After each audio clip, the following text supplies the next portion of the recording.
15:15 is our time here on First Up, the first stop in your busy day. We're diving straight into the news-making interviews on First Up for this morning, looking at the UNC internal elections.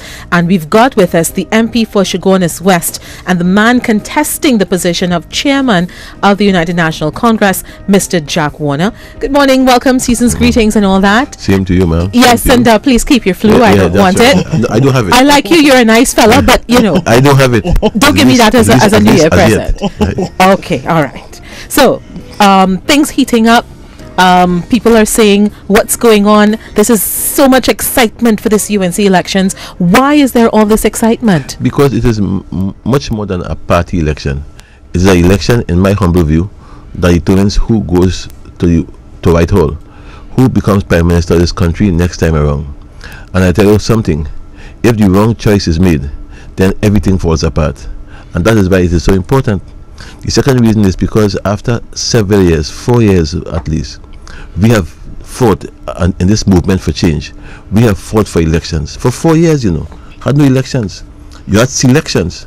And now for the first time in 4 years, you're having elections based on the struggle that we put forward, our collective struggle. And that's why it's important.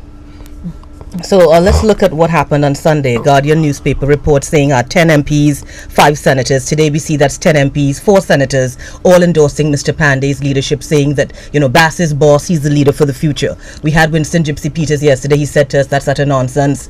That does not really say what is happening, what people think. How did that sort of news hit you? No, in first case, I look at it like Gypsy as a piece of nonsense. Because I tell you this, I could understand the 4 senators. And by the way, I'll come back to the lady senator just now. I can understand the 4 senators because they have no choice but to do what is Mr. Pandey's bidding if they want to retain their seat in the Senate and so on. So I can understand. For them, it's a bread and butter issue. It's a personal issue. Has nothing to do with the people, particularly young people. Has to do with their own self-interest. I don't agree, but I can understand this. What I can't understand are the 10 MPs not one of whom, I tell you this morning, not one of whom sat down with their executive to solicit their views or opinion. Not one of whom consulted their youth arm. Not one of whom consulted their women's arm. These are the 10 MPs who are looking to be on a slate with Mr. Pandey. And you know something? Mr. Pandey described one of them years ago as being wet behind the ears. It's Dr. Munilal. Let me tell you something. He is still wet behind now 2 ears, not one. Because the fact remains that 10 MPs would not in any way change the groundswell on the ground for change. I tell you this morning, on the ground outside there is a groundswell, of views and opinions for change in the party. It shows you that these guys are so out of touch with what's happening. And they call themselves parliamentary representatives, If it's so, whom do you represent? Whom do you represent when you don't talk to your executive? You don't talk to your various arms in your party. Whom do you represent? You know what happened? They represent themselves. Again, their own self-interest. And this must change. These are the things we are fighting against in the party. More than half of those guys, by the way, wouldn't go back if tomorrow elections are called. More than half of those guys will not face the polls if elections are called tomorrow. So why do you think there's this undying support by these MPs for Mr. Pandey? It's an act of desperation on Mr. Pandey's part. It's an act of insecurity on their part.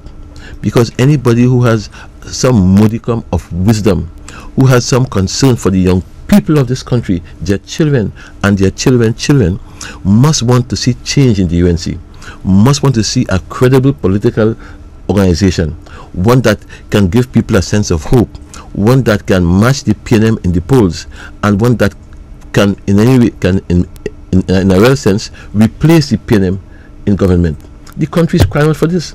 Every single thing in this country has failed and is failing, and you must give the people an alternative, a choice for what obtains at present.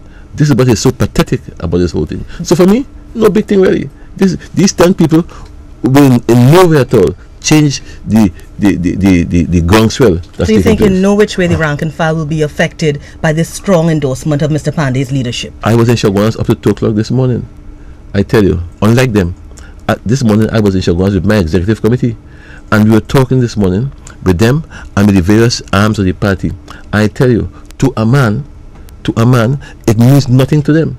They are totally dismissive of this. They look at the letter as an act, I say, of desperation, and therefore they say, of course, let's continue with our business. It does not affect anything, except in the people's eye, it takes away from the credibility that they would have had in their parliamentary representative. So, Mr. Warner, are you saying that there is no possible way, despite this move by these MPs, there is no possible way for a shock result? The shock result being that Mr. Pandey is re-elected leader of the party and his slate is retained in office. I said before, and I say again, if the elections are free and fair, there is no way Mr. Pandey can win the election.